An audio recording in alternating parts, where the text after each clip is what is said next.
سورہ فاتحہ، ناظرین عربوں کا مزاج تھا کہ وہ جس سے پیار کرتے تھے، جس سے محبت رکھتے تھے تو پھر اس کے بہت سے نام رکھتے تھے۔ سورہ فاتحہ، نبی اکرم رسول محتشم صلی اللہ علیہ وآلہ وسلم، آپ اس سے ایک لگن، محبت، اور پھر اسی تسلسل میں آپ کے اہل بیت اطہار اور صحابہ اکرام وہ بھی بہت شوق رکھتے تھے اس سورہ کا، اور پھر اسی عربوں کے اس خاص تناظر میں اس سورہ کا بھی بہت سے نام تھے۔ الشافیہ، الکافیہ، ام القرآن، اساس القرآن، یعنی یہ قرآن پاک کی جڑ کو کہتے ہیں، یہ قرآن پاک کی اور اس کتاب مبین اس کی بنیاد ہے، اور اللہ تعالیٰ نے اس کے اندر شفا رکھا ہے، اس کے اندر معنی اور مفاہیم، اس کا ایک سمندر موجزن ہے۔ اور پھر جیسا بریک سے قبل مفتی صاحب بتا رہے تھے کہ اس کو خاص ترکیب سے پڑھ کر اگر آپ دم کریں، پانی پر دم کریں، اپنے آپ پر کریں، تو وہ ایک حصار جس کی طلب اور تڑپ آج ہر آدمی کو موجود ہے، اور ہر آدمی یہ سمجھتا ہے کہ اس پر کوئی نہ کوئی ہر وقت کچھ نہ کچھ کر رہا ہے، اور پھر اس کے لیے مختلف جگہوں پہ جاتا ہے، در بدر ہوتا ہے۔ تو اس در پر آئیں جس کے بارے میں اقبال نے کہا تھا کہ وہ ایک سجدہ جسے تو گراں سمجھتا ہے، ہزار سجدے سے دیتا ہے آدمی کو نجات۔ جی حضرت مفتی صاحب۔ ڈاکٹر صاحب، آپ نے بہت خوبصورت بات فرمائی ہے۔ رسول اکرم صلی اللہ علیہ وسلم کا ارشاد گرامی ہے، جس گھر میں قرآن مجید کی تلاوت ہوتی ہے وہاں جنات نہیں آتے، رب کی رحمت کے فرشتے اترتے ہیں۔ اگر ہم اپنے گھر میں قرآن مجید کی تلاوت کی عادت ڈال لیں تو قرآن مجید کی وجہ سے جنات اور اس قسم کے دیگر معاملات سے اللہ کے کلام کی برکت سے ہماری ویسے ہی جان چھوٹی رہے گی۔ اچھا مفتی صاحب، یہ بھی ہم آپ جیسے لوگوں سے سنتے ہیں کہ تعمیر سیرت اور تشکیل کردار کے حوالے سے یہ سورہ جو ہے یہ ایک اس کے اندر پورا رول ماڈل ہمیں نظر آتا ہے، اور آج اس حوالے سے لوگ جو ہیں وہ بہت اداس اور پریشان ہوتے ہیں کہ ان کی شخصیت کی گروتھ اس طرح نہیں ہوتی، اور وہ ہم کہتے ہیں کہ جی فلاں وہ ویسے گروم نہیں کر سکا۔ تو یہ سورہ جو ہے یہ کس طرح ہمیں اس صراط مستقیم اور اس جادہ ہدایت پر گامزن کرتا ہے کہ الٹیمیٹلی جو قرآن اور دین کا مطلوب انسان ہے وہ بن جاتا ہے۔ ڈاکٹر صاحب، آج کل تو اللہ کے فضل سے ویسے بھی سورہ فاتحہ ہر کسی کو یاد ہے، لیکن یہ ایاک نعبد و ایاک نستعین یہ تو بچے کو یاد ہے، اور میں اگر ہر پڑھنے والے کو یہ پتہ ہو کہ ایاک نعبد و ایاک نستعین میں کیا کہہ رہا ہوں، تو قرآن مجید کے صرف یہ 2 جملے ہی کافی ہیں انسان کو ہر قسم کی عزت عطا کرنے کے لیے، کہ جب اس نے جھکنا صرف خدا کے آگے ہے اور مانگنا حقیقی مددگار صرف اللہ کو سمجھنا ہے، تو یہ جو انسان سورہ فاتحہ کی ان 2 جملوں کی صورت میں ہوگا، اس میں غیرت بھی ہوگی، وہ بھکاری بھی نہیں لگے گا، اور وہ ادھر ادھر بھی نہیں جائے گا۔ یہ اور بات ہے کہ بندہ پڑھے اور اس پر عمل نہ کرے تو علیحدہ بات ہے۔ ویسے آپ سورہ فاتحہ ابتدا سے لے کر آخر تک آپ دیکھیں، پہلے وہ بندے کا رابطہ اپنے رب سے، وہ مالک اپنے رب کو سمجھتا ہے، پالنے والا اسے سمجھتا ہے، رحمان رحیم سمجھتا ہے۔ اس کے بعد کہتا ہے ایاک نعبد، جھکوں گا تو صرف اللہ کے آگے، اور جس کو خدا کے آگے کسی اور کے آگے خدا کے علاوہ جھکنا نصیب نہ ہو، صرف خدا کے آگے جھکے، اللہ کے آگے جھکنے والے کی سیرت کبھی گندی نہیں ہو سکتی، وہ دل سے جھکے۔ وہ اقبال نے بڑا گلہ کیا تھا اسی مقام پر جی کہ پڑھتے ہم کچھ ہیں لیکن وہ میں جو سربت سجدہ ہوا کبھی تو زمین سے آنے لگی صدا، تیرا دل تو ہے صنم آشنا، تجھے کیا ملے گا نماز میں۔ بس یہی میں پہلے کہہ رہا ہوں کہ جو بندہ خلوص سے دل سے جھکے۔ اچھا، دوسری بات یہ بھی ہے، ہمارا ہر بات پہ تو شکوہ ہوتا ہے، کچھ لوگ کہتے ہیں جی ہم دعائیں مانگ مر جاتے ہیں، اثر نہیں ہوتا۔ تو یہ بتائیں نا کیوں اثر نہیں ہوتا؟ وہ اثر اس لیے نہیں ہوتا کہ ہم جب مانگ رہے ہوتے ہیں ہمارا اپنا یقین بھی نہیں ہوتا، پتہ نہیں یہ قبول ہوتی ہے کہ نہیں ہوتی، قبول ہوتی ہے کہ نہیں ہوتی، اس طرح نہیں ہوتی۔ جب بندہ اس طرح مانگے کہ میں اس مالک سے مانگ رہا ہوں جو اتنا کریم رب ہے، حیا فرماتا ہے اس بات سے کہ کوئی اس سے مانگے اور وہ خالی لوٹا دے۔ تو حضرت بابا فرید کی بات مجھے یاد آ گئی کہ ان کے دربار میں وہ ایک مائی حاضر ہوئی کہ جی مجھے بیٹی کی شادی کرنی ہے، تو مختصر یہ کہ انہوں نے کیا، اچھا وہ جو پتھر پڑا ہے وہ لاؤ، اور انہوں نے اس پر کچھ پڑھا اور دم کیا یا بسم اللہ پڑھی، تو تو وہ ماہی کو تو کچھ نے کہا کہ نسخہ بڑا آسان ہے، وہ گھر جا کے اس نے وضو کیا اور بیٹھ گئی، تو پھر اثر کوئی نہ ہوا. تو اس نے وہ حاضر ہوئی دوبارہ، اس نے کہا کہ یہ آپ نے کیا کیا، میں تو یہی چیزیں پڑھ پڑھ کے تھک گئی. تو انہوں نے کہا کہ وہ جو تقوی اور طہارت ہے مفتی صاحب جو فرید کا ہے، وہ پھر آئے تو پھر دعا میں اثر پیدا ہوتا ہے. تعمیر سیرت کے حوالے سے اور پھر بطور خاص میں چاہوں گا کہ یہ زیادہ مستقیم یہ ہم کس طرح حاصل کرتے ہیں، یہ جو کنیکشن ہمارا نہیں بن رہا، اس کے لیے کوئی ایسا ہمیں آج سبق عطا فرمائیں کہ اس ماہ رمضان المبارک میں ہم اس کی کما حق ہو نہیں تو کچھ نہ کچھ برکات تو حاصل کر سکیں. ڈاکٹر صاحب سورہ فاتحہ اتنی جامع صورت ہے جو عہد رسالت میں سوسائٹی قائم ہوئی، ریاست مدینہ نے پوری دنیا پر غلبہ اختیار کیا. اس کی ایک بنیادی وجہ یہ تھی کہ جو قرآن مجید کی پہلی سورت فاتحہ ہے، اس کو سوسائٹی نے اپنی سیرت پر، اپنی شخصیت پر اپلائی کر لیا تھا. آج ہم سورہ فاتحہ کو اس کی 7 آیات رٹ چکے ہیں، ہر نماز میں پڑھتے ہیں. ہر نماز میں پڑھنے کی حکمت ایک یہ بھی ہے کہ اس سورت کی 7 آیات کے مضمون کو ہم اپنی سیرت پر اپلائی کریں اور ویسی ہی اپنی شخصیت ترتیب دیں. لیکن ہم محروم ہیں. کیوں؟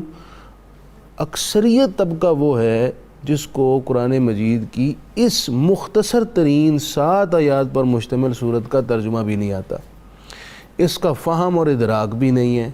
تو جب اس کا فہم بھی نہیں، ترجمہ بھی نہیں معلوم، تو پھر اس کو اپنی شخصیت پر ڈھالیں گے کیسے اور شخصیت کو ترتیب کیسے دیں؟ ایک تو میری گزارش ہوگی ناظرین سے کہ اس مرتبہ جب آپ قرآن پڑھیں تھوڑا پڑھ لیں، لیکن اس کو سمجھ کر پڑھیں، اس کی کوئی تفسیر پڑھیں، کسی عالم دین کے پاس بیٹھ جائیں، سمجھ کر پڑھیں گے، پھر آپ کی نماز میں آپ کا لطف بھی دوبالا ہو جائے گا. یقیناً جس کنیکشن کو ڈاکٹر صاحب آپ ڈیولپ کرنے کی بات کر رہے ہیں وہ اسی صورت میں بنے گا کہ ہم جب نماز پڑھ رہے ہوں تو ہمیں معلوم ہو ہم کیا پڑھ رہے ہیں، تب ہمارا رب کے ساتھ کنیکشن ہم اصل میں چاہتے ہیں کہ شاید اس کے لیے بھی کوئی آپ ایسا وظیفہ بتا دیں کہ ادھر سے ہم پڑھیں گے اور ادھر سے اس کا فہم اس کا وظیفہ ہے، اس کا وظیفہ یہی ہے کہ آپ قرآن مجید کے ترجمہ اور تفسیر پڑھیں اور کسی عالم دین کے پاس بیٹھیں. یہ وظیفہ ہے، تو پھر آپ کو اس کا فہم حاصل ہو جائے گا. اب اس میں جو سورہ فاتحہ میں مختصر الفاظ میں کہوں کہ ہماری شخصی تعمیر کے لیے کتنی خوبصورت ہدایات ہیں. سب سے پہلی آیت دیکھیں، الحمدللہ رب العالمین. رب العالمین، وہ عالمین کا رب ہے. گویا کہ اس نے ہمیں عالمگیر اخوت کا ایک فرد بنایا ہوا ہے. یہ پہلی آیت ہی ہمیں اتحاد کا، یونٹی کا، انسان کو انسان سمجھنے کا اور عالمگیریت کا ایک سبق دیتی ہے، اور اس ہمیں اپنی ذات کے خول سے نکل کر انسانوں کے لیے احساس اور ان کے لیے سوچنے کی راہ دکھاتی ہے. دوسری آیت دیکھیں، الرحمن الرحیم. اس میں اللہ تعالیٰ اپنی وسعت رحمت کا ذکر فرما رہا ہے کہ اس کی رحمت کے فیضان سے ہر خاص و عام، ہر امیر و غریب، ہر قرب و بعد والا فیض اٹھا رہا ہے. لہٰذا اس نے ایک انسان کو سبق دیا کہ تمہاری شخصیت تخلقوا باخلاق اللہ کے سائے میں اس طرح پروان چڑھے کہ تمہارا دل، تمہارا ظرف اتنا وسیع ہو کہ ہر ایک کے لیے تمہارا رحم ہو، ہر ایک کے لیے تمہارے اندر احساس ہو، ہر ایک کے لیے تمہارے اندر ہمدردی ہو.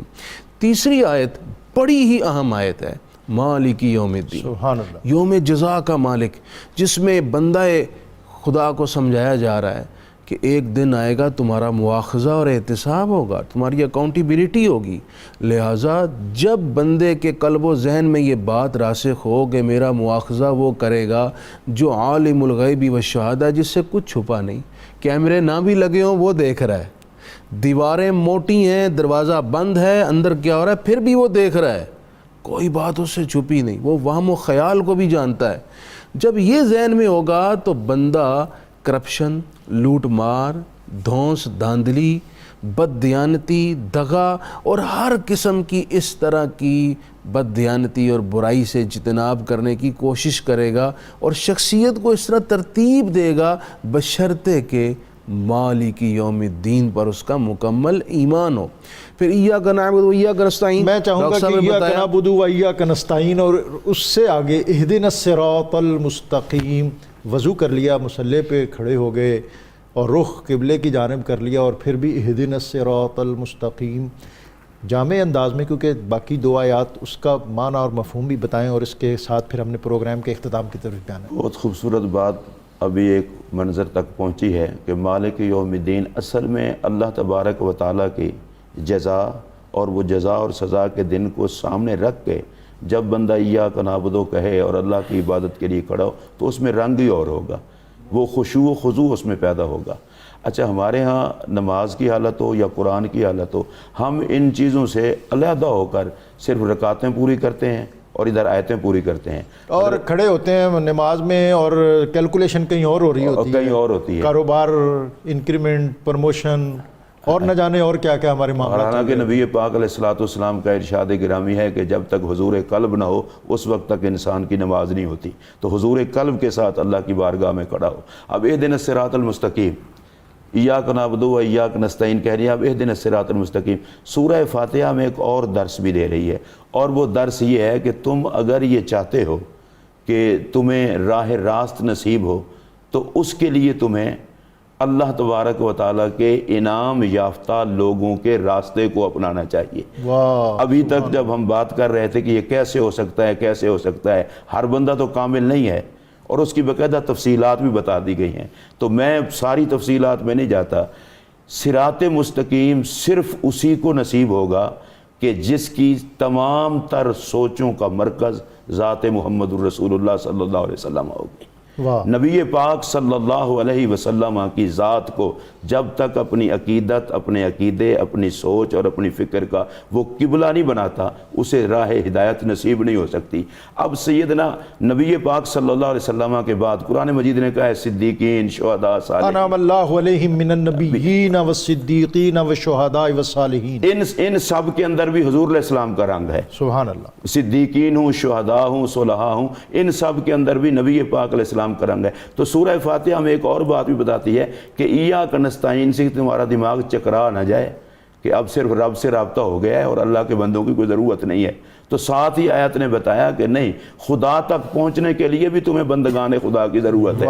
اچھا، بعض لوگوں کو ایاک نستعین کا ایسا ان کا دماغ چکراتا ہے، وہ کہتے ہیں بس صرف اللہ، صرف اللہ. بھائی صرف اللہ اللہ ہے، لیکن اللہ نے جن کو عزتیں عطا فرمائی ہیں اور جن کو ہماری ہدایت کے لیے بھیجا اور ہمیں وہ خود حکم دے رہا ہے، تو ان کے نقش قدم پر چلنا، ان کو نہ بلانا، یہ بھی استعانت کے اندر شامل ہے، یہ کوئی استعانت کے خلاف نہیں ہے. اچھا مفتی صاحب، ہمارے ہاں تو یہ ہندوستان تھا، یہاں تو اسلام جن صوفیاء کے ذریعے پہنچا اور جنہوں نے یہاں پہ سب سے بڑے، دنیا کے سب سے بڑے سماجی انقلاب کی بنیاد اس خطے میں صرف بنیاد نہیں رکھی بلکہ عملی منظر اور مظہر دنیا کے سامنے پیش کیا، وہ تو اس قافلے کے سرار حضرت داتا گنج بخش اور خواجہ معین الدین چشتی ہیں. یہ بھی انعام یافتگان کی فہرست میں ہم سمجھیں. ڈاکٹر صاحب یہ اس فہرست میں ہیں، اور ابھی مفتی صاحب پہلے ایک بات کر رہے تھے، جب تک قوم ان سے وابستہ رہی اسلام پہ دہشت گردی کا داغ اور دھبا نہیں لگا. یہ بہت بنیادی بات ہے. اور جب سے ان لوگوں سے ہٹ کر ایک نئے لوگ سامنے آ گئے جن کا تصوف کے ساتھ، جن کا اولیاء کے ساتھ کوئی تعلق نہیں ہے بلکہ تزکیے کے ساتھ کوئی تعلق نہیں ہے اور بہت کچھ ہے، تو اب پھر دہشت گردی کے داغ اور دھبے لگے ہیں. حضور خواجہ غریب نواز اجمیری تشریف لائے یا داتا صاحب تشریف لائے تو ان کی کوئی ان سے جنگیں تو نہیں ہوئی، انہوں نے لنگر کھلا کھلا کے اپنی ذات کو بطور نمونہ دکھا دکھا کے تو لوگوں کو مسلمان بنایا. آج پھر ہمارے اندر وہی صوفیاء والا نظام، رسول رحمت صلی اللہ تعالیٰ علیہ وسلم نے جو نظام رحمت دیا تھا، اب میں اسلام کی بات کروں اور اسلام میرے اپنے اندر نہ ہو، اسلام مجھ سے نظر نہ آئے تو لوگ کیسے متاثر ہوں گے؟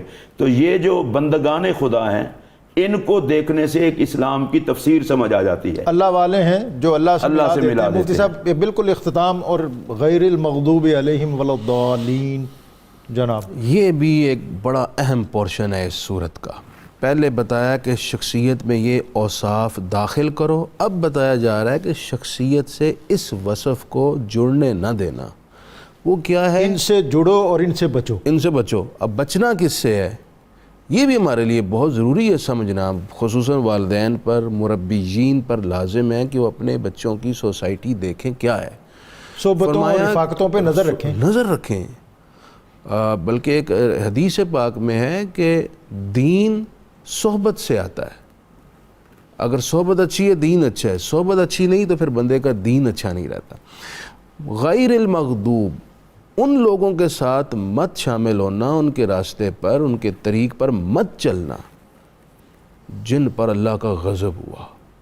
دوسرے والضالین، جو دلالت کی راہ پر چلے، جو بہک گئے، گمراہ ہو گئے، جن پر غضب ہوا اور جو گمراہ ہو گئے، ان کے راستے پر نہ چلنا. اس کا اول مصداق تو حدیث شریف کے مطابق یہودی مغضوب ہیں اور ضالین ہیں نصارہ. لیکن ہر وہ فکر جو گمراہی پر اور جو اللہ کے غضب پر لے جائے، وہ تمام افکار اور راستے اس میں شامل ہیں. سادہ سے لفظوں میں ہم یہ کہہ سکتے ہیں، اچھائی کے ہر راستے پر چلنا صراط مستقیم میں ہوگا، اور اچھائی کا راستہ وہی راستہ ہے جو جناب رسول اللہ صلی اللہ علیہ وسلم نے طے کر دیا ہے، جو آپ کا راستہ ہے. اور آپ سے ہٹ کر کوئی بھی راستہ ہے جس میں آپ صلی اللہ علیہ وسلم کو اور آپ کی تعلیمات کو نظر انداز کیا جائے، وہ گمراہی کا اور گمراہ فکر کا راستہ ہے، اس سے اجتناب کرنا ہے. جب یہ ساری چیزیں ملا کر ہم اپنی شخصیت میں ڈالیں گے تو پھر سورہ فاتحہ جو انقلاب بپا کرے گی وہ وہی انقلاب ہے جو عہد رسالت میں کائنات انسانیت نے دیکھا، جس کی آج تک دنیا مثال دیتی ہے.